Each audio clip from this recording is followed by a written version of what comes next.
సంధ్య పుట్టినప్పుడే తనని మేనత్తైన భాగ్యం కొడుకు చందుకిచ్చి పెళ్లి చేయాలని పెద్దలు అనుకున్నారు. అయితే సంధ్య తండ్రి దివాకర్ ఒక ప్రభుత్వ ఉద్యోగి. అందుచేత ఏళ్లు గడిచే కొద్దీ వాళ్ళు బాగా సెటిల్ అయ్యారు. కానీ భాగ్యం వాళ్ళది దిగువ మధ్య తరగతి కుటుంబం. సంధ్య చందు ఎదుగుతున్న కొద్దీ వాళ్ళ అంతస్తుల మధ్య తారతమ్యాలు స్పష్టంగా తెలిసేవి. అయినా సరే చందుకి 10 ఏళ్ల వయసు నుంచే సంధ్య మీద విపరీతమైన మమకారం. ఎప్పుడూ తనని ఆరాధనా భావంతో చూసేవాడు. ఎప్పుడైనా ఫంక్షన్లకి పండగలకి కలుసుకున్నప్పుడు సంధ్యతో మాట్లాడడానికి చాలా ప్రయత్నం చేసేవాడు. కానీ అదేంటో సంధ్యకి మాత్రం చందు అంటే గిట్టేది కాదు.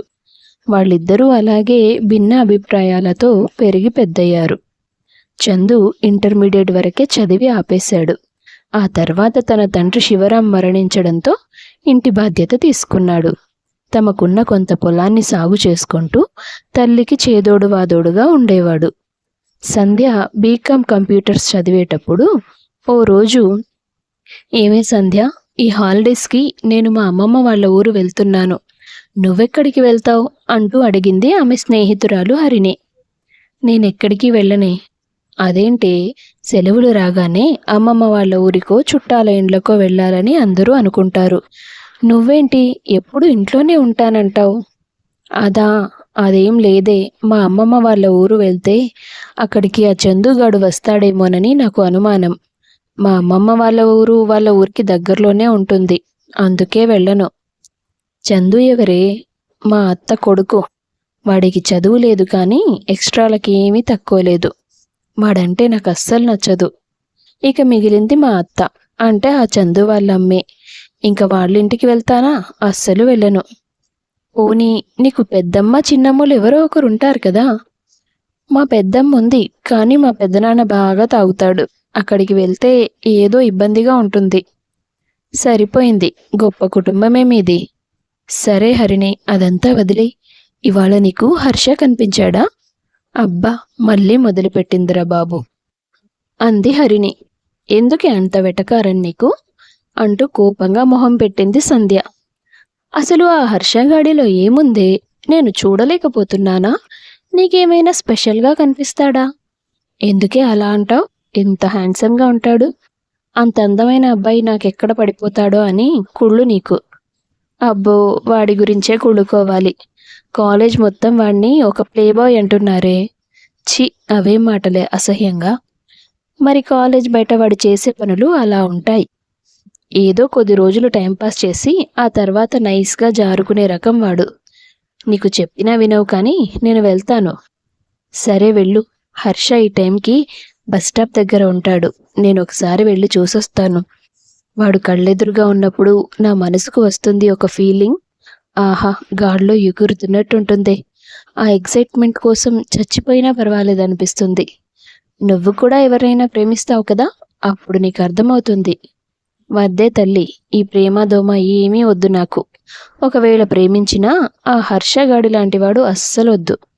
అందం డబ్బు ఏమీ లేకపోయినా పర్వాలేదు. ఒక్కసారి చేయి పట్టుకుంటే బ్రతికినంతకాలం వదలని మనిషి అయితే చాలు. అలాంటి వాడిని చూసి పెళ్లి చేసుకుంటాను. ఎగ్జైట్మెంట్ కంటే మనశ్శాంతి చాలా ముఖ్యం అనేసి కోపంగా వెళ్ళిపోయింది హరిణి. సంధ్యకి తన క్లాస్మేట్ హర్ష అంటే విపరీతమైన ఇష్టం. క్లాసులో అబ్బాయిలు వెనక బెంచుల్లో కూర్చుంటారు కాబట్టి అతన్ని చూడ్డానికి తనకు వీలు కాదు. అందుకే కాలేజ్ పూర్తయ్యాక సాయంత్రం అతను బస్సు కోసం వెయిట్ చేస్తున్నప్పుడు ఎదురుగా ఉన్న స్టాప్లో కూర్చొని తదేకంగా చూస్తుంటుంది. అప్పటిదాకా హరిణికి మాత్రమే తెలిసిన తన ప్రేమ విషయం నెమ్మదిగా కాలేజ్ మొత్తం పాకుతుంది. అలాగే హర్ష కూడా తెలుస్తుంది. ఆ రోజు అతను నేరుగా వచ్చి, ఏంటి కాలేజ్లో అందరూ నువ్వు నన్ను లవ్ చేస్తున్నావని మాట్లాడుకుంటున్నారు, నిజమేనా? నువ్వేమనుకుంటున్నావు హర్ష? నిజం కావాలని కోరుకుంటున్నావా, అబద్ధమైతే బాగుండనుకుంటున్నావా? తన ప్రశ్నకి హర్ష చిన్నగా నవ్వి, ఇప్పటికే నా మీద లేనిపోని రూమర్స్ ఉన్నాయి.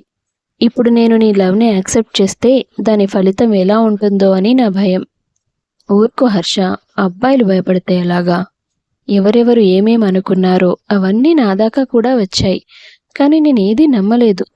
ప్రేమున్న చోట నమ్మకం కూడా ఉంటుంది. ఇంతమంది ఎన్ని మాట్లాడుకున్నా నువ్వు తప్పుగా ఆలోచిస్తావని నేనైతే అనుకోను. ఆమె మాటలు అతనికి బాగా నచ్చాయి. ఆ రోజు నుంచి వాళ్ళిద్దరూ చట్టాపట్టాలేసుకొని తిరగడం మొదలుపెట్టారు. హర్ష ఎంతసేపు సంధ్య చుట్టూ తిరిగినా తన భవిష్యత్తు మీద కూడా ధ్యాస పెట్టేవాడు. వాళ్ళ డిగ్రీ పూర్తవగానే సంధ్య ఎంకామ్ జాయిన్ అయింది. కానీ హర్ష ఎంతో కష్టపడి ఒక జాబ్ సంపాదించుకున్నాడు. సంధ్య ఒక పక్క చదువు కొనసాగిస్తూనే ఇంకో పక్క అతనితో మాట్లాడుతూ ఉండేది. హర్ష 2 ఏళ్లు గడిచిపోయాయి. ఇంతవరకు ఒక్కసారి కూడా నువ్వు నాకు ఐ లవ్ యూ చెప్పనే లేదు. ఎందుకలాగా? చెప్తేనే ప్రేమున్నట్టు కాదు కదా సంధ్య. నీకోసమే కదా నేను కష్టపడి ఉద్యోగం సంపాదించింది. లేదంటే పెళ్లి తర్వాత మనం ఎలా బ్రతుకుతాం చెప్పు? అందుకే నువ్వంటే నాకు చాలా ఇష్టం. నా మీద ప్రేమ చూపించడం కంటే నా గురించి బాధ్యత తీసుకోవడానికి సిద్ధంగా ఉండడానికి ప్రయత్నిస్తున్నావు. నాన్న ఎలాగో మన పెళ్లి ఒప్పుకోరు. ఆయనకి మా కులంలో వ్యక్తికే ఇచ్చి పెళ్లి చేయాలని పంతం ఉంటుంది. నాకు తెలుసు సంధ్య, ఇది అందరికీ ఉండే సమస్యే కదా. సరే, ఇక నేను వెళ్తాను మరి, బాయ్ అని చెప్పి వెళ్ళిపోతాడు. ఇంకొన్ని రోజులు గడుస్తాయి. సంధ్య ఎంకామ్ పూర్తయిపోతుంది. ఓ రోజు భాగ్యం వాళ్ళ ఊర్లో, ఇదిగో భాగ్యం, ఇంట్లో ఉన్నావా అంటూ వస్తుంది వాళ్ళ పక్కింటి కామాక్షి. ఇంట్లోనే ఉన్నానక్క, ఏంటి విషయం? ఈ మధ్య మా చుట్టాల ఇంట్లో ఫంక్షన్ అయితే పట్నం వెళ్ళాను. మీ అన్నయ్య వాళ్ళ ఇల్లు పక్కనేగా, ఓసారి పలకరించొద్దామని వెళ్తే తెలిసింది అమ్మాయి చదువు పూర్తయిందట కదా. మరి చందు సంధ్యల పెళ్ళి ఎప్పుడు జరిపిస్తున్నారు? లేదక్క, నువ్వు చూసుంటావు కదా అన్నయ్య వాళ్ళు ఎంత బాగా స్థిరపడ్డారో అని. ఎంత నేను సొంత చెల్లెలినైనా ఓ రోజు ఆడపడుచుగా అన్నయ్య ఇంటికి వెళ్ళి మర్యాదలు పొంది రాగలను అంతే, కానీ పిల్లనివ్వమని అడగలేను. ఏ భాగ్యం, ఎందుకు? సంధ్య అన్ని వసతుల మధ్య పట్నంలో పెరిగిన పిల్ల. మా అన్నయ్య కూడా బాగా సంపాదించాడు. ఒక్కతే కూతురు. గొప్ప సంబంధం చూసి పెళ్లి చేయాలని తనకు కూడా ఉంటుంది కదా. నా కొడుకు నా కోసం చదువు ఆపేసి పనులు చూసుకుంటున్నాడు. పైగా ఈ పల్లెటూరులో ఆ పిల్ల ఏం సర్దుకుంటుంది చెప్పు? ఇవన్నీ ఆలోచించకుండా తొందరపడి నా కోడల్ని చేయమని మా అన్నయ్యని నేను అడగలేను. నువ్వు చెప్పింది కూడా నిజమే భాగ్యం. అంత చదువుకున్న పిల్ల మన చందుని ఎందుకు పెళ్లి చేసుకుంటుంది? సరేలే, పొయ్యి మీద కూర పెట్టి అలాగే వచ్చేశాను, మళ్ళీ వస్తాను అని చెప్పేసి వెళ్ళిపోయింది కామాక్షి. దివాకర్ తన కూతురి కోసం ఒక మంచి సంబంధం చూశాడు. పెళ్లి వాళ్ళు వచ్చి సంబంధం ఓకే అనుకొని ముహూర్తాలు కూడా పెట్టుకున్నారు. శుభలేఖలు అచ్చైన తర్వాత ఓ రోజు చందు దివాకర్ ఇంటికి వస్తాడు. రే చందు, ఇదేనా రావడం? ఏంట్రా విశేషాలు? ఏం లేదు మామయ్య, సంధ్యకు జున్నంటే ఇష్టం కదా, అమ్మ చేసి పంపించింది. అవునా సంధ్య, ఇలా రామ్మా. ఏంటి నాన్న? అమ్మ నీకోసం జున్ను పంపించింది సంధ్య, ఇదిగో తీసుకో అన్నాడు చందు. సంధ్య ఇష్టంగానే చిన్నగా నవ్వి థ్యాంక్స్, అత్తలా ఉంది అని అడిగింది. అమ్మ బాగానే ఉంది సంధ్య అంటూ అతను ఇంకా ఏదో మాట్లాడబోయేలోపే, రే చందు, ఇదిగోరా సంధ్య పెళ్లి శుభలేఖలు వచ్చాయి చూడు అన్నాడు దివాకర్. చందు ఒక శుభలేఖ తీసుకొని చూశాడు. అతని కళ్ళల్లో నీళ్లు తిరిగాయి. బావుంది మావయ్య, నేను వెళ్ళొస్తాను అని చెప్పేసి గుండెల నిండా బాధతో తిరిగి ఇంటికి వెళ్ళిపోయాడు. చందుకి సంధ్య అంటే ఇష్టమని మనందరికీ తెలుసు కదండి, మీరు పోయి తనకే శుభలేఖ చూపిస్తారేంటి అంటూ భర్తని అడిగింది పార్వతి. నాకు కూడా తెలుసు పార్వతి, కానీ ఈ నిజాన్ని వాడి మనసు ఒప్పుకొని తీరాల్సిందే కదా. వాడు బాగా చదువుకొని మంచిగా సెటిల్ అయి ఉంటే వాణ్ణి కాదని ఇలా ఇంకెవరికో ఇచ్చి చేయాల్సిన అవసరమే వచ్చేది కాదు. ఏం చేస్తాం అంటూ కొద్దిగా బాధపడ్డాడు దివాకర్. ముహూర్తాలు దగ్గర పడ్డాయి. సంధ్య హర్షకి ఈ విషయాలన్నీ చెప్పి, ఇక తప్పదు హర్ష, మనం వెళ్ళిపోయి పెళ్లి చేసుకోవాల్సిందే. సరే సంధ్య, అలాగే చేద్దాం. ఎల్లుండి కదా పెళ్ళి. ఆ రోజు ఉదయం 11 గంటలకి కొండ మీద ఉన్న అమ్మవారి గుడిలో మనం పెళ్లి చేసుకుందాం. నువ్వు సరిగ్గా 10ంటికి ఇంట్లో నుంచి బయటపడు అని చెప్తాడు. చూస్తుండగానే 2 రోజులు గడిచిపోయాయి. ఇంకాసేపట్లో పెళ్ళనగా సంధ్య ఎవరికంటా పడకుండా గడప దాటుతుంది. అమ్మవారి గుడి దగ్గరికి వెళ్ళి హర్ష కోసం ఎదురుచూస్తుంది. కాసేపట్లోనే సంధ్య ఇంట్లో లేదనే విషయం అందరికీ తెలిసిపోతుంది. తన ఫోన్ ఎంత ట్రై చేసినా కలవడం లేదు పార్వతి. ఎక్కడికి వెళ్ళిపోయిందో తెలియడం లేదు. నాకు కూడా భయంగా ఉందండి అంటూ వాళ్ళు మాట్లాడుతూ ఉండగా చందు అక్కడికి వస్తాడు. ఏమైంది మావయ్య, ఎందుకంత కంగారుగా ఉన్నారు? సంధ్య కనిపించడం లేదురా, పెళ్ళి ఆగిపోతుందేమోనని భయంగా ఉంది. అవునా, ఎక్కడికి వెళ్ళుంటుంది? ఏమోరా, తెలీదు. సరే మావయ్య, మీరు కంగారు పడకండి. ఇక్కడ ఏదో ఒకటి చెప్పి మేనేజ్ చేయండి, నేను బయటికి వెళ్ళి వెతుకుతాను అని చెప్పి తనని వెతకడం మొదలు పెడతాడు. కానీ ఆలోపే ముహూర్త సమయం దగ్గర పడి అందరికీ విషయం తెలిసిపోయి పెళ్ళి ఆగిపోతుంది. పెళ్లి కొడుకు తరపు వాళ్ళు దివాకర్ను అవమానించి అక్కడి నుంచి వెళ్ళిపోతారు. అటుపక్క హర్ష చెప్పిన సమయం దాటిపోయింది. ఇంకా రాలేదేంటని అతనికి ఫోన్ ట్రై చేస్తుంది సంధ్య. ఎన్నిసార్లు చేసినా సమాధానం లేదు. కంగారుగా హర్ష స్నేహితుల ఫోన్ నెంబర్లు కొన్ని తన దగ్గర ఉంటే వాటికి ట్రై చేసి హర్ష గురించి అడుగుతుంది. అందులో ఒకరు, ఏంటి సంధ్య, ఏదో కంగారుగా ఉన్నట్టున్నావు? అవును వరుణ్, హర్ష ఎక్కడున్నాడు నీకు తెలుసా?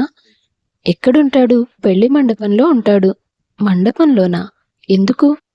ఎందుకేంటి, తన పెళ్ళి కదా. పెళ్ళేంటి వరుణ్? అంత ఆశ్చర్యం ఎందుకు సంధ్య, మీరిద్దరూ ఫ్రెండ్సే కదా. తన పెళ్లి గురించి హర్ష నీతో చెప్పలేదా? ఇక్కడే వెంకటేశ్వర కళ్యాణ మండపంలో తన పెళ్లి జరుగుతుంది. అవునా, నాకు లొకేషన్ పంపిస్తావా? సరే పంపిస్తాను అంటూ అతను లొకేషన్ షేర్ చేయడంతో పరుగు పరుగున అక్కడికి వెళుతుంది. ఆమె అక్కడికి చేరుకునే లోపే హర్షకి మాయకి పెళ్లి జరిగిపోతుంది. అంతే, ఆమె గొంతు ఒక్కసారిగా మూగబోయింది. తను మోసపోయానన్న విషయం స్పష్టంగా అర్థమైంది. ఆ నిమిషంలో ఏం మాట్లాడినా ఎంత గొడవ చేసినా ఉపయోగమేమీ ఉండదనుకొని కన్నీళ్లతో వెనుదిరిగింది. 3 ఏళ్లుగా నాతోనే ఉంటూ నన్ను ఇంత పిచ్చిదాన్ని చేశాడా? అయినా తప్పు నాదేనేమో. హరిని మొదట్లోనే చెప్పింది నాకు, హర్ష సరైన వ్యక్తి కాదని. ఇప్పుడు ఏం చేయాలి? అక్కడ నా పెళ్ళి ఆగిపోయిందని అమ్మా నాన్న బాధపడుతూ ఉంటారు. ఇలా జరిగిందని చెప్తే పరిస్థితులు ఎలా ఉంటాయో ఏమో అంటూ ఏడుస్తూ ఒక బస్టాప్లో కూర్చుంది. తన కోసం వెతుకుతున్న చందు బస్టాప్లో సంధ్యను చూడగానే బైక్ ఆపి తన దగ్గరికి వస్తాడు. ఏమైంది సంధ్య, ఇక్కడెందుకున్నావు? అక్కడ అందరూ నీకోసం చాలా కంగారు పడుతున్నారు. ఈ పాటికి పెళ్లి కూడా ఆగిపోయి ఉంటుంది. అసలు ఏమైంది నీకు? ఎందుకు వచ్చేసావు? చిన్నప్పటి నుంచి చందు అంటే ఆమెకు అస్సలు నచ్చకపోయినా ఆ నిమిషంలో తన బాధను చెప్పుకోవడానికి తన ఎదురుగా విన్న వ్యక్తి అతనొక్కడే అనిపించింది ఆమెకు. గుక్కపెట్టి ఏడుస్తూనే తనకు జరిగిన మోసం గురించి చెప్పింది. ప్రాణంగా ప్రేమించిన తన మరదలు మోసపోయానంటూ అలా ఏడుస్తుంటే అతని మనసు చలించిపోయింది. ఇప్పుడు నేను తనని ఇలాగే వెనక్కి తీసుకెళ్తే అత్తయ్య మామయ్యల బాధ ఇంకా పెరుగుతుంది. పెళ్లి చెడిపోవడం, తను ఎవరినో ప్రేమించి మోసపోవడం, ఈ విషయాలన్నీ అందరికీ తెలిసి కూతురి భవిష్యత్తు ఏమైపోతుందో అన్న దిగులుతో వాళ్ళిద్దరూ ఏమైపోతారో. ఇప్పుడు ఏం చెయ్యాలి అని బాగా ఆలోచించాడు చందు. సంధ్య, నువ్వు నాతో రా అంటూ తన చెయ్యి పట్టుకొని దగ్గరలో ఉన్న గుడికి తీసుకెళ్ళి సంధ్య ఎంత వారిస్తున్నా వినకుండా తన మెడలో తాళి కడతాడు. హే, ఏంటి నువ్వు చేసిన పని? ఇప్పటికే నేను పిచ్చిదాన్లా ఏడుస్తూ ఉంటే జాలి పడకపోగా ఇలా బలవంతంగా నా మెడలో తాళి కడతావా అంటూ అతని కాలర్ పట్టుకొని నిలదీసింది. సంధ్య, నువ్వు తమాయించుకో. ఇప్పటికే నువ్వు లేచిపోయావని పందిట్లో అందరూ మాట్లాడే మాటలకి మామయ్య చాలా బాధపడుతూ ఉంటారు. ఇప్పుడు నువ్వు మోసపోయానంటూ తిరిగి వెళితే వాళ్ళు బ్రతుకుతారో లేదో కూడా తెలియదు. అందుకే నువ్వు ఇష్టపడింది నన్నేనని, నా కోసమే బయటికి వచ్చానని అందరి ముందు చెప్పు. నా కోసమే నువ్వు ఈ పని చేశావన్న కారణం వాళ్ళ మనసుని కాస్తైనా సమాధానపరుస్తుంది. మీనబావ కోసమే వెళ్ళిపోయింది కదా, అందులో తప్పేముందని జనాలు కూడా అనుకుంటారు. ఇంతకంటే గొప్ప పరిష్కారం ఇప్పుడు మనం ఈ సమస్యకు వెతకలేం అంటూ తనని బైక్ మీద కూర్చోబెట్టుకొని తిరిగి దివాకర్ ఇంటికి తీసుకెళ్తాడు. వాళ్ళిద్దరూ పెళ్లి చేసుకొని వచ్చేసరికి భాగ్యం, దివాకర్, పార్వతి అందరూ ఒక్కసారిగా షాక్ అవుతారు. భాగ్యం ముందుకు వచ్చి చందు చెంప మీద కొడుతుంది. ఏంట్రా నువ్వు చేసిన పని? 10 మందిలో మా అన్నయ్య పరువు పోయేలా చేస్తావా అంటూ కొడుకును నిలదీస్తుంది. ఏంటి సంధ్య ఇది? చందు అంటే నీకు ఇష్టమని నాతో చెప్తే నేను నీకు ఈ పెళ్లి ఏర్పాట్లు చేసేవాణ్ణే కాదు. ఇంత దాకా రానిచ్చి నా పరువు పోయేలా చేస్తావా? ఏరా చందు, తనని వెతకడానికి వెళ్తున్నానని నాకు అబద్ధం చెప్పి పెళ్లి చేసుకుని తీసుకొస్తావా? నిన్ను కాదని మరో సంబంధం చూశాననే కోపంతోనే కదా నువ్వు ఇదంతా చేశావు అంటూ మేనల్లుడిపై కోప్పడతాడు దివాకర్. లేదు మావయ్య, మీరు అపార్థం చేసుకుంటున్నారు. అపార్థం కాదురా, చాలా బాగా అర్థం చేసుకుంటున్నాను. మీ అమ్మకి నేను ఇచ్చిన మాట తప్పినందుకు నువ్వందరిలో నన్ను తలదించుకునేలా చేశావు. అందుకోసం నా కూతుర్ని పావులా వాడుకున్నావు. వెళ్ళిపోండి. ఇంకొక్క క్షణం నువ్వు, అది, మీ అమ్మ ఎవ్వరూ నా కళ్ళ ముందు ఉండడానికి వీల్లేదు అంటూ వాళ్ళని అక్కడి నుంచి పంపించేస్తాడు దివాకర్. ఒక పక్క ప్రేమించినవాడు మోసం చేశాడు, మరో పక్క తనకు అస్సలు గిట్టని చందు తనకి భర్త అయ్యాడు. ఎటూ దిక్కుతోచిన జీవితం అయిపోయింది తనది. ఓ మారుమూల పల్లెటూరులో సరైన వసతులు కూడా లేని ఇంటికి ఇల్లాలుగా మారాల్సి వచ్చింది. ఇదంతా తనకు నచ్చలేదు, కానీ తన చేతుల్లో ఏమీ లేదు. అందుకే ఎదురు తిరగకుండా సర్దుకుపోవడం మొదలుపెట్టింది. అక్కడికి చందు సంధ్య అవసరాల కోసం ఇంకాస్త ఎక్కువగా కష్టపడేవాడు. తనకేం అవసరమో కనుక్కొని అన్నీ కొని తీసుకొచ్చేవాడు. తనకి కాలక్షేపం అవ్వాలని కొన్ని కథల పుస్తకాలు తీసుకొచ్చేవాడు. అలా తన గురించి అతను తీసుకునే శ్రద్ధ అతనిపై ఆమె మనసులో ఉన్న కోపాన్ని తగ్గిస్తూ వచ్చింది. నెమ్మదిగా అతనితో స్నేహంగా ఉండడం మొదలుపెట్టింది. ఓ రోజు చందు ఇంట్లో లేని సమయంలో అతని అల్మారాలో బట్టలు సర్దుతున్నప్పుడు సంధ్యకు ఒక డైరీ కనిపిస్తుంది. ఇది చందు డైరీలా ఉంది, ఇతనికి డైరీ రాసే అలవాటు కూడా ఉందా అంటూ చదవడం మొదలుపెట్టింది. ఏంటిది, ప్రతి పేజీలో నా గురించే రాసుంది అంటూ పూర్తిగా చదివింది. చందుకి సంధ్య మీద ఉన్న ప్రేమను బయటికి చెప్పే అవకాశం లేక ఆ డైరీలో తన ప్రేమ గురించి, సంధ్యకు చెప్పాలనుకున్న విషయాల గురించి అన్నీ రాసుకున్నాడు అతను.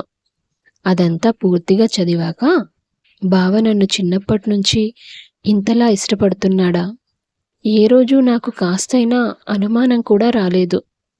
ఇంతగా ప్రేమించే మనిషొకరు నా జీవితంలో ఉన్నారని తెలియకుండానే బతికేశానా అనుకుంది. ఆ రోజు నుండి చందు కనిపించిన ప్రతిసారి తన పెదవుల మీద నవ్వు చేరేది. అతన్ని ప్రేమగా పలకరించేది. భర్తకు ఇష్టమైన వంటకాల గురించి తెలుసుకొని కష్టపడి వండేది.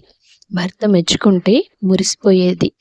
తన ప్రవర్తనలో వచ్చిన మార్పు గురించి ఓ రోజు చందు సంధ్యను అడుగుతాడు. ఏమైంది సంధ్య, నీకు ఏదో కొత్తగా కనిపిస్తున్నావేంటి? ఏం లేదు బావా. ఏంటి బావా? పుట్టి బుద్ధెరిగిన తర్వాత మొదటిసారి నీ నోటి నుంచి ఈ పిలుపు వింటున్నాను. ఆహా, మనసుకు ఎంత హాయిగా ఉందో. ఏంటి ఇంత మార్పు? నేను నీతో ఒకటి చెప్పాలనుకుంటున్నాను బావా, కానీ నువ్వు నమ్ముతావన్న నమ్మకం నాకు లేదు. అదేంటి సంధ్య? అవును, నేను ఇదివరకే ఇంకెవరినో ఇష్టపడి అతని కోసం అందరినీ కాదని వెళ్ళిపోయాననే విషయం నీకొక్కడికే తెలుసు. అలాంటిది ఇప్పుడు నా మనసు మారిపోయింది, నేను నిజంగానే ప్రేమించడం మొదలుపెట్టానని నీతో చెప్తే నువ్వు ఎగతాళి చేస్తావేమో అనిపిస్తుంది నాకు. సంధ్య, నువ్వేనా? నిజంగానే నేను ఇది నమ్మలేకపోతున్నాను. కానీ నువ్వనుకుంటున్నట్టుగా పాత విషయాలు మనసులో పెట్టుకొని కాదు. ముందు నుంచి నువ్వు నన్ను దూరం పెడుతూ వచ్చావు కదా, అందుకే కాస్త ఆశ్చర్యం. నిజమే బావా, కానీ నువ్వు నా గురించి ఎంతలా ఆలోచిస్తావో, నా పట్ల ఎంత బాధ్యతగా ఉంటావో మన పెళ్ళైనప్పటి నుంచి నేను చూస్తూనే ఉన్నాను. ఈ మధ్య నీ డైరీ కూడా చదివాను. ఇంతగా ప్రేమించే మనిషి భర్తగా దొరికిన తర్వాత కూడా ఆ ప్రేమను పొందకుండా, తిరిగి తనకు ప్రేమను పంచకుండా జీవితాంతం మోగబోయి ఉండాలని నాకు లేదు. నువ్వు నా మీద జాలితో తాడి కట్టావనుకున్నాను, కానీ ప్రేమతో కట్టావని అర్థం చేసుకున్నాను. నాకు నీతో కలిసి సంతోషంగా బతకాలనుంది బావా. మరదలి నోటి నుంచి ఆ మాట రాగానే ఆమెను గట్టిగా హత్తుకొని, ఇన్నేళ్లుగా నా ప్రేమను నాలో దాచుకోవడానికి నేనెంత నరకం చూశానో తెలుసా సంధ్య? నువ్వు నాకు ఇంత అదృష్టాన్ని ఇంత త్వరగా ఇస్తావని నేను అనుకోలేదు. ఇంకెప్పుడు ఎలాంటి పరిస్థితుల్లోనూ నన్ను దూరం పెట్టొద్దు అంటూ తన బాధను, ప్రేమను రెండింటినీ ఒకేసారి వ్యక్తపరిచాడు. అప్పటి నుండి వాళ్ళిద్దరూ ఎంతో అన్యోన్యంగా ఉండడం మొదలుపెట్టారు. దివాకర్ కూడా కొన్నాళ్ళకి కోపం తగ్గించుకొని కూతుర్ని, అల్లుణ్ణి క్షమించి ప్రేమగా ఉంటాడు. అలా చందు ప్రేమ కథ చివరికి సుఖాంతం అయ్యింది. కొన్నిసార్లు మనల్ని ప్రేమించే వాళ్ళు మన చుట్టూనే ఉన్నా మన ఆశలు, ఊహలు గాల్లో విహరిస్తూ ఉంటాయి. వాటి వెంట పడుతూ పోతే ఏదో ఓ రోజు కింద పడిపోవాల్సిందే. వాస్తవంలో బ్రతకాలి, వాస్తవాన్ని గుర్తించి బ్రతకాలి. కథ నచ్చితే వీడియో లైక్ చేయండి. మా ఛానల్ని తప్పకుండా సబ్స్క్రైబ్ చేసుకోండి. మీ అభిప్రాయాన్ని కామెంట్ రూపంలో తెలియపరచండి. అందరికీ ధన్యవాదాలు.